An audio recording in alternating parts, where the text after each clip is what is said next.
अभिषेक इस वक्त कुछ भी कहने की हालत में नहीं था, पर सारे न्यूज चैनल वाले उसके ही जवाब का इंतजार कर रहे थे।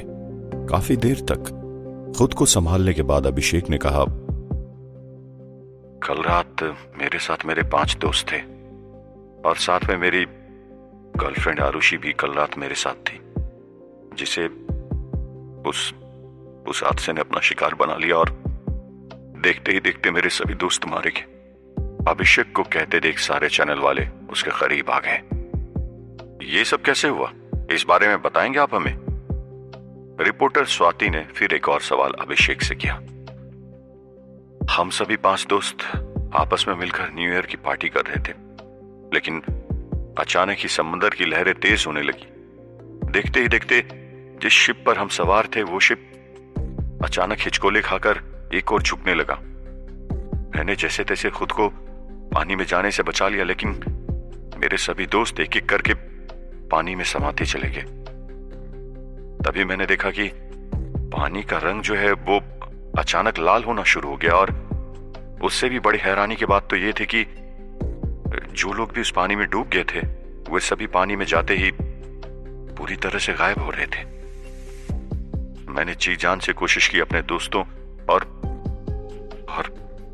आरुषि को बचाने की, लेकिन मैं नहीं बचा पाया उन्हें। ऐसा कहते ही अभिषेक जोर जोर से रोने लगा। अभिषेक शर्मा ने कल रात जो देखा वो वाकई में खौफनाक होने के साथ साथ बेहद हैरत अंगेज भी था, जो कि समंदर में आज तक कभी नहीं देखा गया।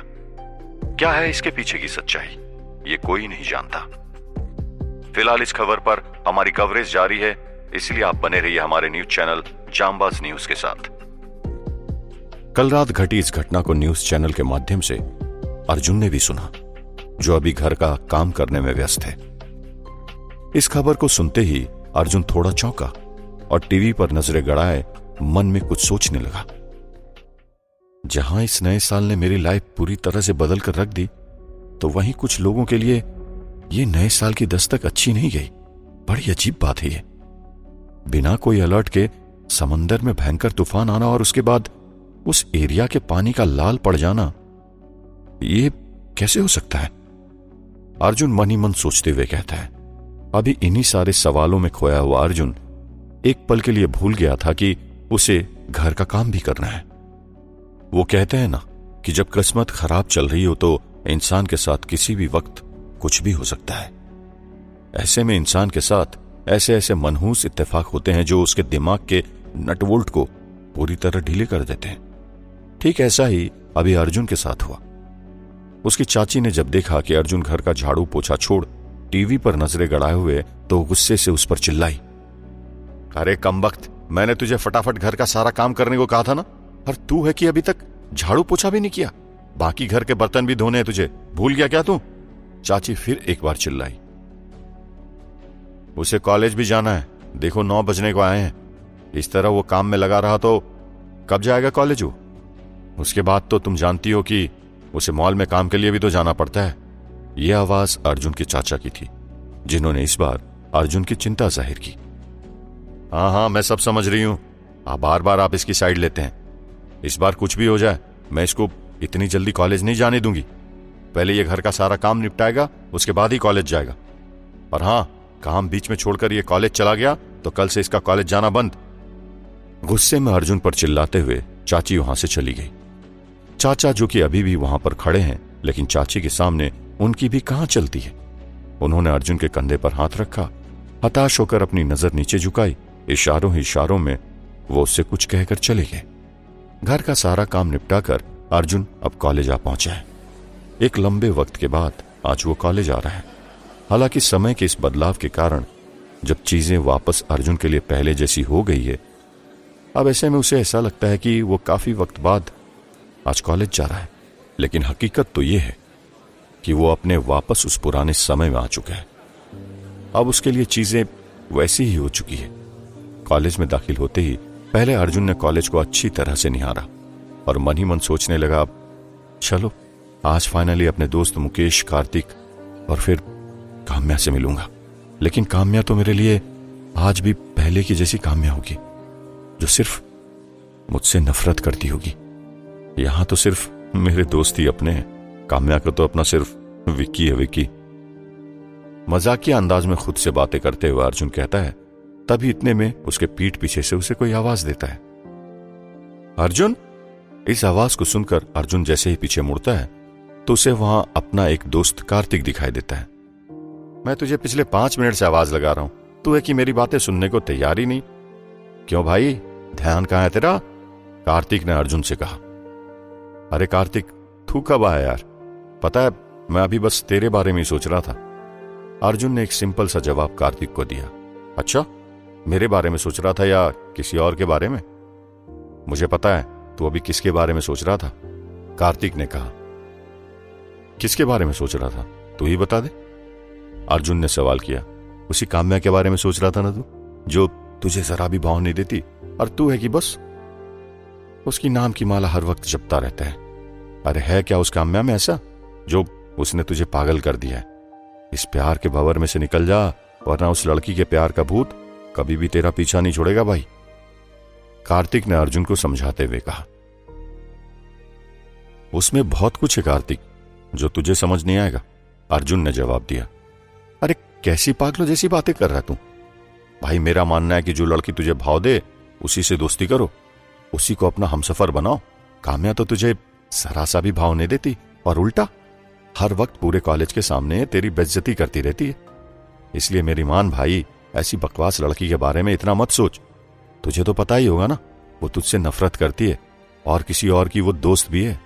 और वो लड़का है विकी। विकी को तो तू जानता ही है ना, वो इस कॉलेज का दादा है।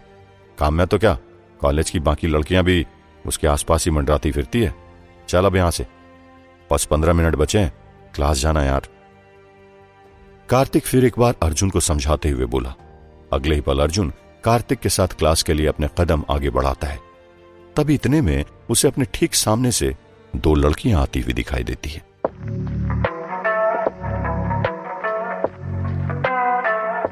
उसमें से एक तो कनिका है और दूसरी उसकी दोस्त काम्या, जिसे देख अर्जुन दूर से ही मुस्कुराने लगता है। लेकिन काम्या के दिल में अभी क्या है, इस बात से अर्जुन अभी पूरी तरह अनजान है। उसे आज वापस काम्या को देख उसे वो दिन याद आ रहा है जब डॉक्टर जूल ने काम्या को मार दिया था। लेकिन आज जब काम्या जिंदा है तो यह अर्जुन के लिए कभी न भूलने वाला पल जैसा है। काम्या अपनी दोस्त कनिका के साथ आपस में कुछ हंसी मजाक करते हुए अर्जुन की ओर आ रही है। अर्जुन के पास पहुंचकर वो एक नजर अर्जुन को देखती जरूर है, लेकिन ऐसे जैसे अर्जुन के लिए उसके दिल में कोई रिस्पेक्ट ही ना हो, और फिर वो वहां से चली जाती है। देखा तूने उसे? मेरी तो समझ में नहीं आता कि तुझे इतनी घमंडी लड़की पसंद कैसे आ गई भाई। कॉलेज में और भी लड़कियां हैं और तू है कि बस तुझे काम्या ही चाहिए। उसकी नजरों में तेरी कोई रिस्पेक्ट ही नहीं है और तू है कि बस उसके पीछे पागलों की तरह पड़ा है। ऊपर वाले का शुक्र कर कि यह बात मुझे और हमारे दोस्त मुकेश को पता है कि तू काम्या को पसंद करता है। कहीं अगर यह बात पूरे कॉलेज को पता चल गई तो पूरा कॉलेज तुझ पर हंसेगा, कार्तिक ने कहा। हंसने दे कार्तिक यार, लोग अगर मेरे प्यार पर हंसते तो हंसने दे। मैं काम्या को अच्छे से जानता हूं, वैसी नहीं है जैसी वो नजर आ रही है। उसे समझने के लिए तो बस एक नजरिया चाहिए। मेरे नजरिए से देख उसे, तुझे वो प्यारी लगने लगेगी, अर्जुन ने अपनी धुन में मदहोश होते हुए कहा। एक बार के लिए मुझे लगा कि मैं मिर्जा गालिब की शायरी सुन रहा हूं भैया। भाई तुझे हो क्या गया आज? कल तक तो मुझे बस लगता था कि तू काम्या को बस चाहता है, लेकिन आज उसके लिए इतनी गहरी बातें। भाई तेरा तो कुछ नहीं हो सकता, कार्तिक ने कहा। और फिर ऐसे ही बातें करते करते कार्तिक अर्जुन के साथ क्लास में चला गया। एक तरफ अर्जुन अभी वापस से अपनी पुरानी जिंदगी जी रहा है, तो वहीं दूसरी तरफ दोपहर के 2 बज चुके हैं। अभिषेक के फोन पर किसी का कॉल आता है जो कि एक अननोन नंबर है। हेलो, कौन? अभिषेक ने फोन के इस तरफ से कहा। क्या यार, तू अब मुझे भूल गया जो आज आवाज भी नहीं पहचान रहा मेरी? फोन के दूसरी तरफ से आवाज आई। सॉरी, मैंने आपको पहचाना नहीं, आप मुझे अपना नाम बताएंगे प्लीज? अभिषेक ने उस अनजान शख्स से पूछा। माना कि तू मुझसे 8 साल से नहीं मिला, लेकिन अपने दोस्त को इस तरह भूलना नहीं चाहिए था तुझे। उस अनजान शख्स ने फिर एक बार फोन के दूसरी तरफ से कहा। सॉरी, रॉन्ग नंबर, अभिषेक ने फोन के इस तरफ से कहा और फोन कट करने के लिए रेडी हुआ कि तभी फोन के उस पार से आवाज आई, अरे गोलू, क्या यार, तुझसे ये उम्मीद नहीं थी मुझे। गोलू नाम सुनकर अभिषेक चौंक उठा और कुछ देर सोच में पड़ गया। बिट्टू तू? अभिषेक ने हैरान होकर पूछा। चल यार ठीक है, फाइनली तुझे मेरा नाम तो याद रहा। बिट्टू ने फोन के उस पार से जवाब दिया। यार आज पूरे 8 साल होने को हैं और इन 8 सालों बाद तूने मुझे याद किया, कैसे भाई? और तुझे मेरा नंबर कहां से मिला? अभिषेक ने चौंकते हुए बिट्टू से पूछा। अपने बचपन के दोस्त बिट्टू की आवाज सुन अभिषेक एक पल को नॉर्मल हुआ और वो थोड़ी देर के लिए अपने गम को भूल गया। भाई नंबर का क्या है, उसका भी मैंने जुगाड़ कर लिया है कहीं से। भाई इन 8 सालों में मैंने तुझे याद तो किया, पर तू है कि तूने तो कभी मुझे फोन तक ही नहीं किया। देख आज भी मैंने तुझे फोन किया है। बिट्टू ने नकली गुस्सा दिखाते हुए कहा। जब से हम लोग लखनऊ से बंबई शिफ्ट हुए हैं तब से मेरे लखनऊ के सारे दोस्त छूट गए। एक तू ही तो मेरा बचपन का जिगरी दोस्त है। चल आज मेरी तुझसे बात तो हो गई। सच में यार मैं तेरी आवाज पहचान नहीं पाया। वो तो जरा तूने मुझे मेरे बचपन के नाम गोलू कहकर पुकारा तो मुझे लगा कि हो ना हो तू ही है वो जो मेरे घर वालों के अलावा मुझे इस नाम से जानता है, अभिषेक ने कहा। खैर अब ये सब छोड़, तू सुना यार, तेरे बारे में मैंने न्यूज में कुछ सुना था। मेरा मतलब है कि पिंकी ने मुझे बताया था। तुझे तो पता है ना कि मैं न्यूज वगैरह कम ही देखता हूँ, लेकिन जो भी है क्या वो सब सच है क्या? बिट्टू ने अभिषेक से पूछा, जिसके बाद अभिषेक को फिर से वही सब दोबारा याद आ गया। हाँ यार, 31 दिसंबर की वो रात मेरी लाइफ की सबसे मनहूस रात साबित हुई, जहां मैंने अपने दोस्तों को खो दिया और साथ ही अपने प्यार आरुषि को भी, अभिषेक ने मरे मन से कहा और फिर वो रोने लगा। अभिषेक को ऐसा रोता देख बिट्टू उसे समझाने की कोशिश करने लगा।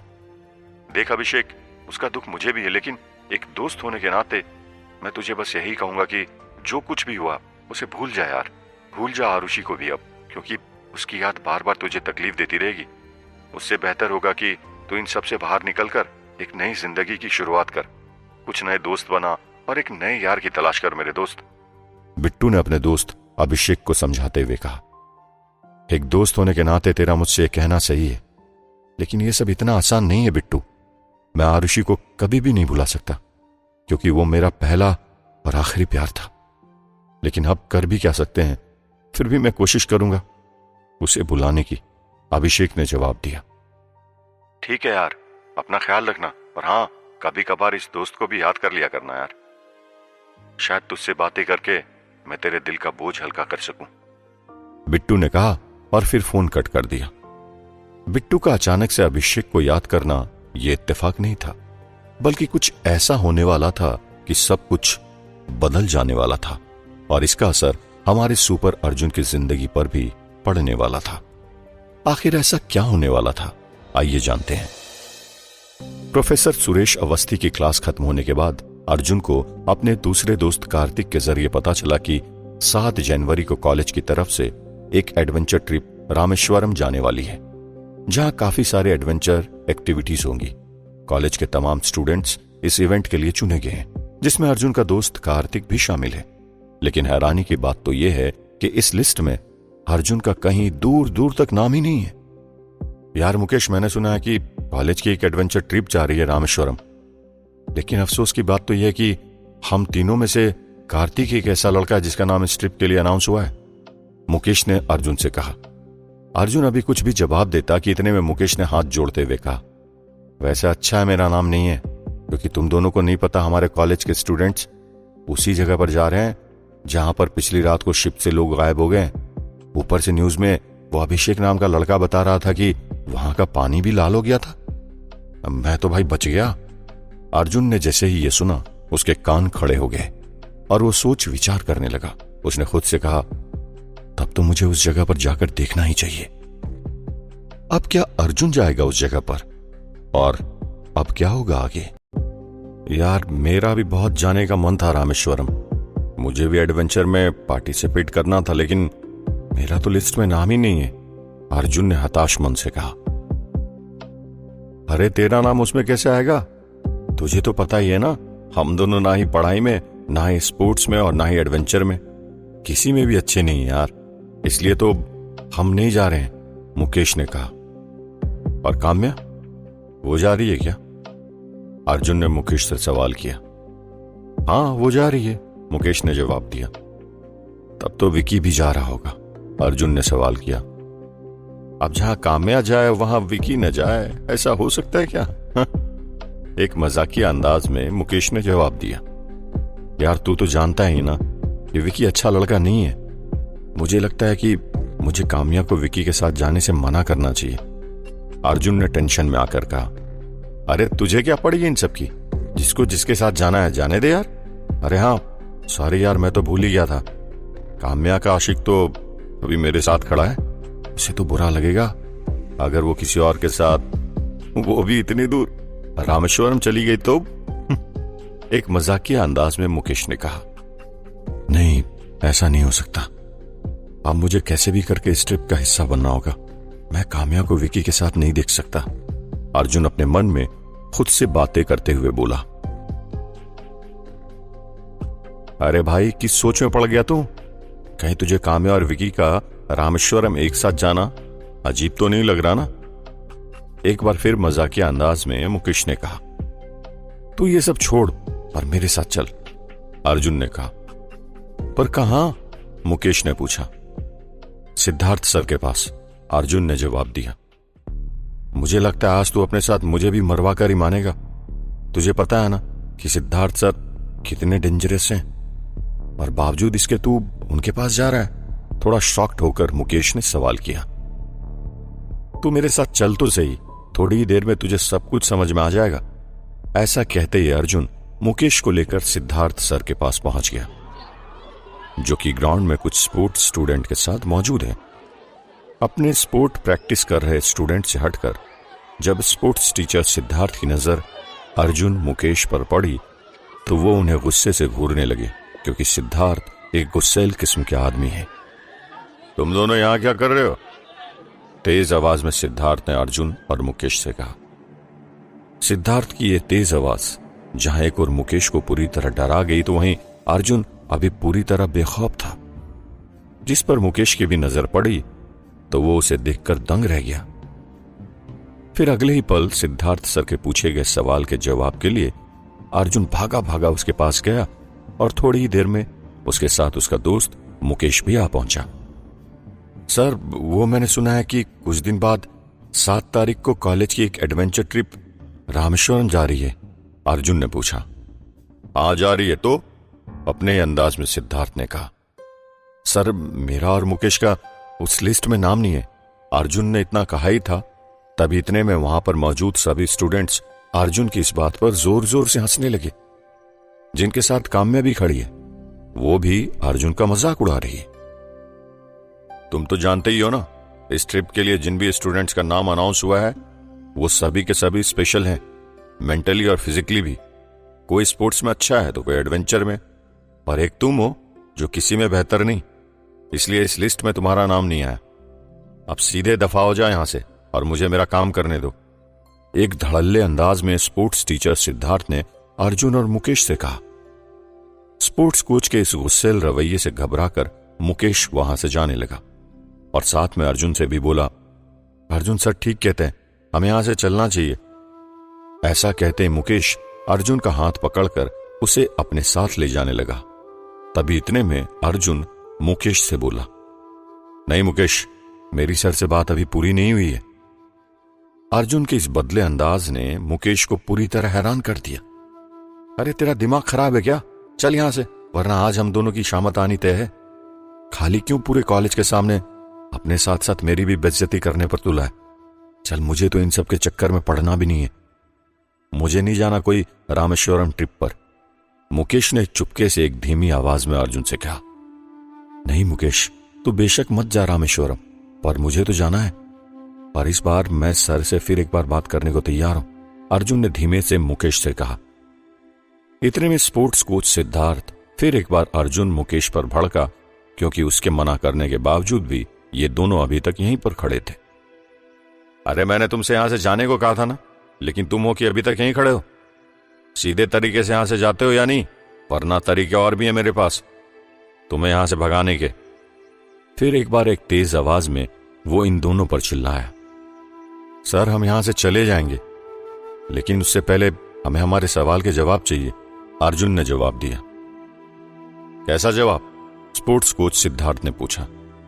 सर, मेरा मानना है कि आपको एडवेंचर ट्रिप के लिए इंटरेस्टेड स्टूडेंट्स का टेस्ट लेना चाहिए था। जो टेस्ट फिजिकल और मेंटली स्ट्रेंथ का टेस्ट होता, इसमें जो काबिल होता वही स्टूडेंट इस ट्रिप के लिए चुना जाता। लेकिन ऐसा कुछ भी नहीं हुआ। आपने बगैर किसी फिजिकल व मेंटली टेस्ट के कुछ गिने चुने स्टूडेंट्स का सिलेक्शन इस एडवेंचर ट्रिप के लिए कर दिया, जो कि सही नहीं है, अर्जुन ने कहा। ओह, तो इसका मतलब अब तुम मुझे सिखाओगे कि हमें क्या करना चाहिए? स्पोर्ट्स कोच ने अर्जुन से कहा। नहीं सर, मैं कौन होता हूं आपको कुछ सिखाने वाला। मैं तो बस आपसे ये कह रहा हूं कि आप तमाम स्टूडेंट का टेस्ट लीजिए जो इस एडवेंचर ट्रिप में जाने को तैयार है। उसके बाद जो स्टूडेंट अच्छा करेगा उसका सिलेक्शन कर लीजिए इस एडवेंचर ट्रिप के लिए, क्योंकि मेरा मानना है कि अगर इस प्रोसेस से आप चलें तो आपको अच्छे और काबिल स्टूडेंट मिल जाएंगे, ताकि वो रामेश्वरम जाकर तमाम मेंटली और फिजिकल टास्क अच्छी तरह कंप्लीट कर पाए। अगर आप चाहते हैं कि आप मेरा टेस्ट लें तो मैं भी ये टेस्ट देने खुशी खुशी तैयार हूं, अर्जुन ने कहा। लेकिन अर्जुन के ऐसा कहते ही वहां पर मौजूद तमाम स्टूडेंट फिर एक बार अर्जुन पर हंसने लगे, उसका मजाक उड़ाने लगे। लेकिन बावजूद इसके अर्जुन को कोई फर्क नहीं पड़ा। वो तो बस स्पोर्ट्स कोच का ही इंतजार कर रहा था, ताकि वो रामेश्वरम की उस ट्रिप पर जा सके जहां काम्या भी जा रही है। बड़ी अजीब बात है अर्जुन, आज मेंटली और फिजिकल स्टैंड की बात वो कर रहा है जो इन दोनों में कहीं से कहीं तक भी नहीं है। टेस्ट भी उसी का लिया जाता है जो इस तरह का टेस्ट के काबिल हो। तुम्हारे जैसे लल्लू का क्या टेस्ट ले अब? तुम ही बताओ, क्या तुम्हें सभी के सामने अपनी बेइज्जती कराने का शौक है? स्पोर्ट्स कोच ने भी अर्जुन का मजाक उड़ाते हुए कहा। सर, ये तो वक्त बताएगा। अब मुझे खुद को साबित करने का एक मौका तो दीजिए, फिर देखिए मैं क्या करता हूं, अर्जुन ने एक अलग ही जोशीले अंदाज में जवाब दिया। मौका मिलेगा तुझे? यह आवाज अर्जुन को कुछ जानी पहचानी सी लगी। यह जो भी शख्स है, उसने पीछे से आकर अर्जुन के कंधे पर अपना हाथ रख दिया है। अर्जुन ने पीछे मुड़कर देखा तो पाया कि वहां विकी अपने कुछ दोस्तों के साथ खड़ा है, जो अर्जुन को देखकर एक अजीब सी स्माइल दे रहा है। मौका मिलेगा ना तुझे घर जाने का, लेकिन एडवेंचर ट्रिप का ख्याल अपने दिमाग से निकाल दे बच्चू। चल चल जा, तेरे बस की नहीं है ये सारी चीजें हमारे जैसे दमदार लोग करते हैं, तेरे जैसे फट्टू नहीं। विक्की ने भी अर्जुन का मजाक उड़ाते हुए कहा। विक्की ने अर्जुन से बस इतना कहा ही था, तभी इतने में काम्या भी वहां आ धमकी, जो विक्की का पक्ष लेते हुए अर्जुन का मजाक उड़ाने लगी। विक्की ठीक कहता है, खुद के पैरों पर तो तू ठीक से खड़ा नहीं हो पाता और चला है एडवेंचर ट्रिप में। अरे लल्लू, ये सब बोलने से पहले एक बार अपने आप से पूछ तो लेता कि मैं क्या कर रहा हूं हमारे स्पोर्ट्स कोच से। खामखा अपनी बेइज्जती कराना आ गया बस। मुझे तो लगता है तुझे खुद की बेइज्जती कराने का कुछ ज्यादा ही शौक है, इसलिए तो बार बार हमारे सामने अपनी बेइज्जती कराने आ जाता है। काम्या ने भी अर्जुन का मजाक उड़ाया और काम्या की बातें अर्जुन को बहुत बुरी लगी। ये सब तुम कह रही हो काम्या? तुम्हारे मुंह से ऐसी बातें अच्छी नहीं लगती, अर्जुन ने काम्या से कहा। अर्जुन के ऐसा कहते ही काम्या अर्जुन के बिल्कुल नजदीक आ गई और उसके गले में हाथ फेरने लगी। वो क्या है ना बच्चू, चाहती तो मैं भी हूं कि हमेशा हर किसी से अच्छे से बात करूं, लेकिन जब तुझ जैसे नमूनों से मुलाकात होती है तो क्या करे, बोलना पड़ता है मुझे भी तुम्हें बहुत कुछ। लेकिन देखो, बावजूद इसके तुझ जैसे नमूने पर इसका कोई असर ही नहीं पड़ता। बस इसका असर हम पर पड़ता है, और वो ये कि तेरी बेइज्जती देखकर हमारा दिल खोलकर एंटरटेनमेंट हो जाता है। काम्या ने फिर एक बार अर्जुन का मजाक उड़ाते हुए कहा, और देखते ही देखते वहां पर मौजूद तमाम लोग अर्जुन का मजाक उड़ाने लगे, सिवाय कार्तिक और मुकेश के, जो उसके दोस्त हैं। पूरे कॉलेज के सामने अर्जुन की आज भारी बेइज्जती हुई, इसलिए वो ग्राउंड से वापस आ गया। दूसरी तरफ अपने दोस्त और उसकी गर्लफ्रेंड आरुषि के मौत के गम में डूबा अभिषेक खुद को अपने कमरे में बंद कर चुका है और दिन रात बस आरुषि के बारे में ही सोचता रहता है। उसे आज आरुषि के साथ बिताए गए वो लम्हे याद आ रहे हैं जिन्हें वो कभी भी भूल नहीं पाएगा। आरुषि के साथ किसी रेस्टोरेंट में बैठा अभिषेक पेपर पर कुछ ड्राइंग कर रहा है। ये तुम क्या कर रहे हो अभिषेक? आरुषि ने पूछा। कुछ नहीं, बस तुम अपनी जगह से हिलो मत, मैं तुम्हें बनाने की कोशिश कर रहा हूं। अभिषेक ने जवाब दिया, फिर वापस से पेपर में आरुषि के स्केच को बनाने लगा। तकरीबन 10 मिनट बाद अभिषेक ने आरुषि के स्केच को लगभग तैयार कर दिया है, इसलिए वो उठा और उस स्केच को लेकर आरुषि के पास चला गया। ये देखो आरुषि, मैंने तुम्हारे स्केच बनाने की बस कोशिश की है, उस स्केच को दिखाते हुए अभिषेक ने कहा। अरे वाह अभिषेक, तुम इतना अच्छा स्केच बना लोगे, ये मैंने कभी नहीं सोचा था। सच में ये बहुत कमाल का है, मुझे पता नहीं था तुम ये सब भी कर लेते हो, और तुमने कभी मुझे बताया भी नहीं। आरुषि ने उस स्केच को देखकर कहा, जो कि अभिषेक ने काफी लाजवाब बनाया था। मैंने स्केच बनाना बस अभी स्टार्ट किया है, पहले कभी नहीं करता था ये सब, अभिषेक ने जवाब दिया। ओह, इसका मतलब ये तुम्हारा हुनर है जो अब खुद ब खुद तुम्हारे पास आ रहा है, आरुषि ने कहा। खुद ब खुद नहीं आरुषि, जब से तुम मेरी जिंदगी में आई हो ना, तब से ये सब मेरे साथ हो रहा है, अभिषेक ने एक प्यारी सी नजाकत के साथ जवाब दिया। अच्छा, मेरे आने से क्या हुआ तुम्हारी जिंदगी में? आरुषि ने थोड़ा शर्माते हुए पूछा। फिर आरुषि के ऐसा कहते ही अभिषेक ने आरुषि का हाथ पकड़ लिया और बोला, तुम्हारे आने से वो सब हुआ है जो आज से पहले कभी नहीं हुआ।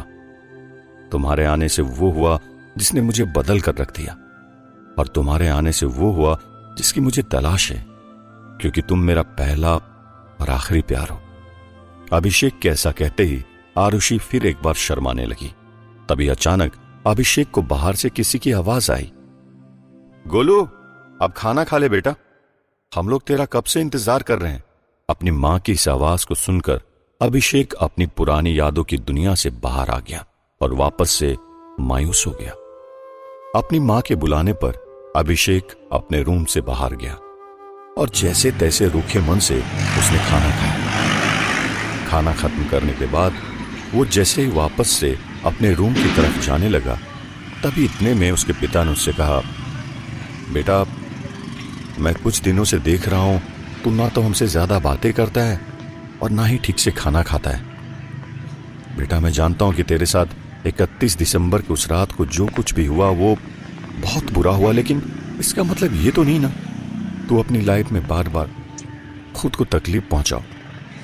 बेटा, मैं बाप हूं तेरा, मैं तुझे इस हालत में नहीं देख सकता, अभिषेक के पिता ने कहा।